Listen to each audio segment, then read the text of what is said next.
welcome back, and honored to have back with us. It's been a little while, but such an honor to have with us Lord Conrad Black. He is a former owner of the Telegraph in England, the Jerusalem Post in Israel, the National Post in Canada, among other newspapers and worldwide. He's a historian, a biographer, columnist, best-selling author. He has published comprehensive histories of both Canada and the United States, as well as biographies of presidents of like Franklin Roosevelt, Richard Nixon, Donald Trump. He's a dual citizen of Canada and the UK and has been a member of the British House of Lords. His latest project is The Political and Strategic History of the World, Volume 1. And there is a picture of the cover of the book there. And I think you'll find his writings to be absolutely fascinating. Lord Black, good to see you, friend. How are you? I'm fine, thanks. Nice. Good to see you. Happy New Year. We're still in time for that. Yeah, same to you. Okay, what's your take of Justin Trudeau resignation? It's about time it happened. I'm just turning my phone off here. Sorry. Yeah, look, it's about time it happened. I've known Justin since I knew his father fairly well, who was also prime minister. I've known him since he was quite little, and he's a very nice guy, but he has not, in my opinion, been a good leader of the country. And that is the public's view now also. And he tried to lay all the blame for the economic shortcomings of his policy on his finance minister and to push her out and bring in the former governor of the Bank of Canada and the Bank of England to replace her. And that blew up, and a lot of his MPs said he really had to go. So you know, he's going. He's doing the right thing, but it's a little undignified. I mean, he's an elected prime minister who's being purged by his own party, and that's only happened once before in the history of this country. I mean, if you're elected prime minister, either the voters throw you out or you decide when to leave. Your own party doesn't throw you out, but that's what's happened here. Okay, how significant was Freeland's resignation? It was significant because he said to her he wanted her to retire as finance minister and deputy prime minister, and they would decide another job. But it's obviously going to be a demotion. And she said she took the weekend to obviously canvass some of the members of parliament and grandees in that party, and said, "No dice, Justin. I'm not doing it. I'll resign, but I'm not taking another post." And then she issued a public statement. Now, here's the Minister of Finance and the Deputy Prime Minister. Keep that in mind. And she issued a public statement accusing him, and I quote, of expensive political gimmicks instead of facing the problems of the country. Now, Christia herself is not obviously blameless for the shortcomings in the in the finance department and in Treasury policy, but she was quite right in saying, "I'm not taking the sole blame for this. I mean, I've been serving you as prime minister, so you're not getting away with this." So the answer was it was very destabilizing to him. Did that damage her potential becoming prime minister? I think it probably did. Yeah, I think it did. Frankly, the way the polls read now, they're trailing by about 30 points, and they have to have the election by at the latest September. Call it in September for an October vote. And there's no precedent in this country for a government that far down the well coming back that quickly. And there's absolutely no sign of any policies or any policy makers capable of convincing the public that there should be anything but a change. They've been there for over 9 years, and it hasn't worked well. I mean, we've lost ground competitively, economically. He's made such a mess of these relations with the native people, you know, what we used to call Indians, but that won't work anymore as a description. But officially, now no one takes it seriously, but officially, we're a genocidal country like Nazi Germany or the Turks in Armenia or Pol Pot. I mean, this is outrageous. Nobody in the history of Canada as an independent country now for 160 years or prior to that as a colony of either Britain or France. Nobody in authority ever set out to commit genocide against the natives. I mean, there were problems, as there were in America, and I mean in your country, but no one ever wanted to wipe them out or to do them any harm. We just wanted to push them back and settle the country, and then treat them fairly. But I mean, to get into the business of suggesting that we're we're a genocidal country historically is just an outrage. I guess the other part of this, Lord Black, that we're trying to get our head around is how he handled the resignation, because apparently, if I understand it right, so help me here, he put Parliament on pause until March, and then the elections in October. How does that play out? Oh, we don't have your audio. Oh, God, there you go. We got it now. Go ahead. Yeah. I've been tormented with the phones ringing here, and I've turned them all off now. We should be fine now. Okay. It doesn't play out. I mean, the idea of proroguing Parliament is questionable legally. I mean, just to suit the convenience of the Liberal Party, they're having a leadership convention, so we just won't let Parliament sit between now and the end of March. Well, that. The Governor General, who is officially the chief of state of this country, it's a ceremonious office, though, it went along with it. But there's a real question about whether it was an appropriate thing to do. But it's only 2 months and 10 weeks, I guess. So it's not worth going to the Supreme Court about or anything like that. But at that point, I think when they have a new leader, according to bear in mind the government that we have has a minority in Parliament. They've only gone this far with the agreement of one or at times both of the other parties, the unofficial opposition. And as of now, they're all saying, well, as soon as the Liberals have a new leader, let's have an election. So I think as of now, what happens appears to be the Parliament comes back on March 25th. The Liberals have a new leader who is automatically recommended to be invited to head up the government. And they go to Parliament and do not win a vote of confidence and dissolve for new elections that would be at the beginning of May. So I think that's what we're headed for. And I think that there is a view in the country that enough is enough. We've had this party for 9.5 years. Let's have an election. All right. So to that point, I'm not saying we haven't had elections in that time, but I mean, let's have an election now. So to that point, is the Liberal Party done? Well, for this election, I think they're cooked. Yeah, but they're not. The parties lose elections and come back. I mean, they're not finished as a party. They're still an important party, but and I think they'll take a really bad setback at the polls, but they'll still be the second largest party. And then who knows what happens going forward. I mean, in your country, the Democrats lost every state except Minnesota in '84, but they were back 8 years later. They lost every state except Massachusetts in '72, but they were back 4 years later. I mean, both sides come to bat, but they get an opportunity to bring in new leadership, develop a new program, and then come back and present themselves as a made-over party. That's how in both our countries and other democracies, that's how it works. But the chances of this government being reelected are infinitesimally small. So his own party throws him under the bus. How hated was he by the citizens? Justin? Yeah. Look, he was pretty popular up until fairly recently, and I think the view now is they're tired of him.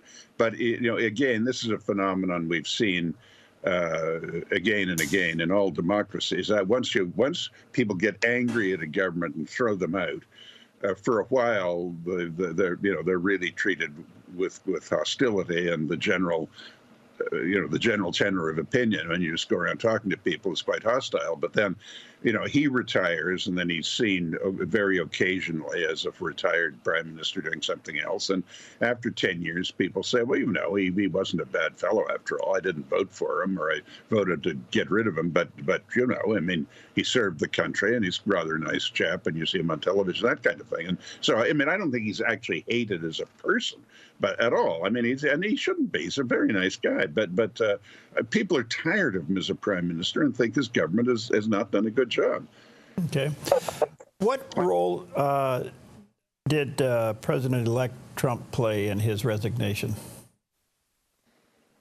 I wouldn't want to give you the impression that it was any kind of a governing issue. I mean, like, obviously the country here is concerned at the thought of suddenly having high tariffs, and frankly, we objected to being compared to Mexico. The United States has a very serious grievance against Mexico, not only for dumping product in the country and enticing investment out of the country, but this terrible shambles at your southern border. There's nothing like that here, and we object to. I mean, I don't mean strenuously object, just very gently object to the suggestion that it's entirely up to us to protect your border. I mean, countries protect their own borders. We're not East Germany putting a wall along the border to prevent people leaving. Anyone who wants to leave Canada is free to leave it.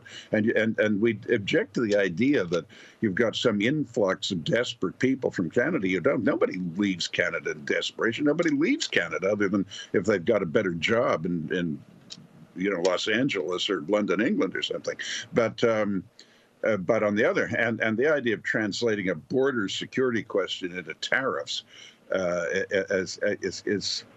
we think of it as a bit of a non sequitur. But on the other hand, we're very integrated with the U.S. economy, and we want to be careful not to have bad relations, and not to whatever the problems are, let's talk about them and work them out, which we've done for 200 years now. There hasn't been a serious problem between Canada and the U.S. for 200 years. So I think the feeling is that Mr. Trump has been a bit a little flippant and about comparing us to Mexico and announcing before he's even in office that he's going to take such drastic measures. I mean, our view is if he has a problem, then we certainly want to put the problem, fix it up. Were the citizens offended by the idea of becoming the 51st state? Oh, yeah, that won't fly. You've got 25 times our violent crime rate. And you have a very corrupt justice system, frankly. I mean, 98% of people are convicted, 95% without a trial. It's a great and wonderful country. You're a democracy. Govern yourselves any way you want. But Canadians don't want some aspects of American life, but we want excellent relations with the U.S. We are pro-American. We want American prosperity is good for us too, and to some degree the reverse is true.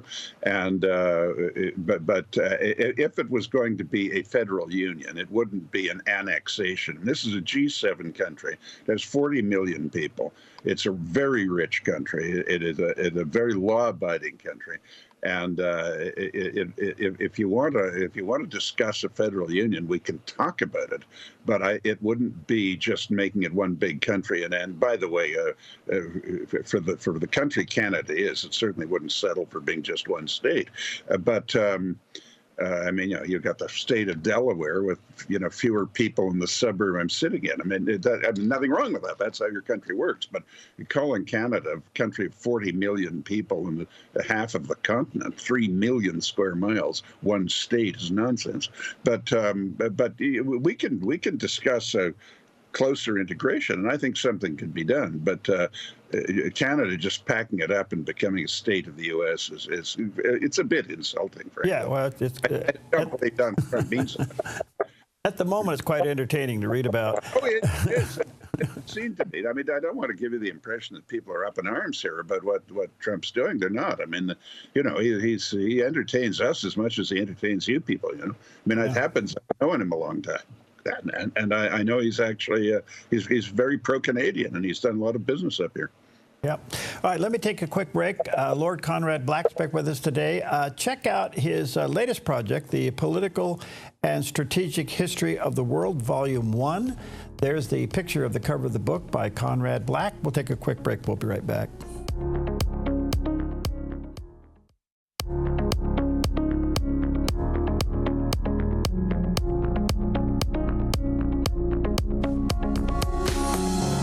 Welcome back. Such an honor to have back with us today Lord Conrad Black. His latest work is, I think, a fascinating read called The Political and Strategic History of the World. He has done his research, Volume 1, which indicate more is coming.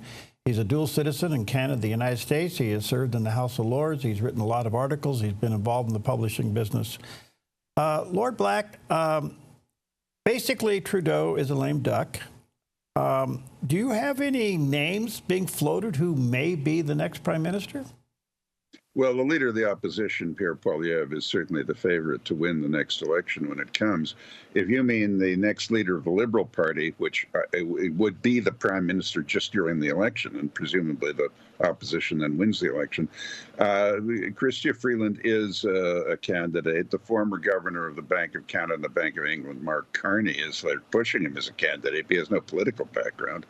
But he's an intelligent man, but he's closely identified with some of Trudeau's policies. And I think bringing somebody in like that might not be a good idea. But, you know, I'm the last person the Liberal Party will consult about what they're going to do with their leadership.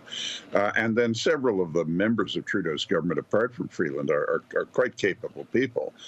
But as far as I can see, the best of them are French Canadians. Nothing wrong with that, except traditionally the Liberal Party alternates between English and French leaders. And, you know, Justin's very bilingual, but he is a French Canadian. And so I think the answer is I'm not sure. I mean, it's not clear yet. It's not clear who's running, and it's not clear how it's shaping up. Incidentally, thank you for your kind words about my book. You mentioned Volume 2 will be out in March, which gets us up to the 17th century. Okay, good. Look forward to having you back. How would you describe the economy up there, and is that a factor in the election? Big factor. The economy has not been particularly strong. Inflation never got as bad as it did in the United States, but it got higher than people were comfortable with and is coming down a bit. Unemployment is not bad. Job creation's been pretty good. But the simple arithmetic of it is that in seeking a bigger population and encouraging immigration, but legal immigration. I mean, we don't have the kind of problems you've had, but you know, the advantage of us having a border is no one flees Canada and no one flees the United States. So you know, we've got a reasonably well-organized border, but they haven't encouraged housing policies that would accommodate the level of immigration we've had, and so the result is that authentic, long-standing Canadians of modest incomes are getting terrific pressure on the cost of shelter and other costs that are unavoidable, you know, food and gasoline and so forth.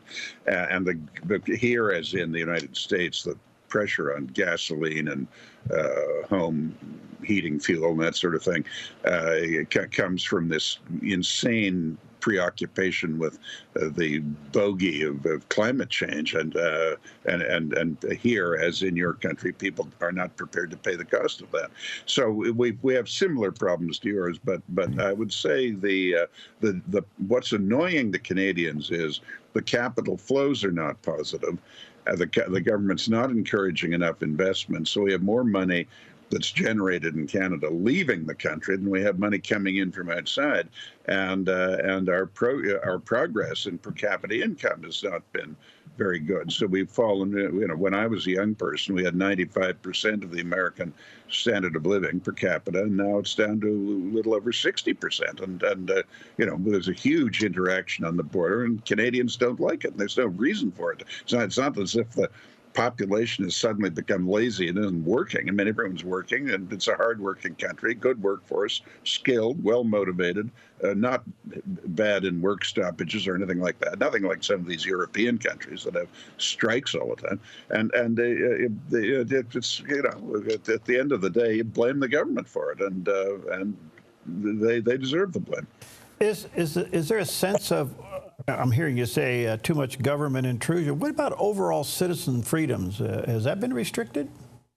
Not as much as is dramatized in the U.S. because, this government has made they've mishandled a couple of things badly. I think one of them was the famous truckers' activity a couple of years ago, when these were just people who made their living going back and forth across the border, and because they didn't like vaccines, they had to quarantine every time they crossed the border.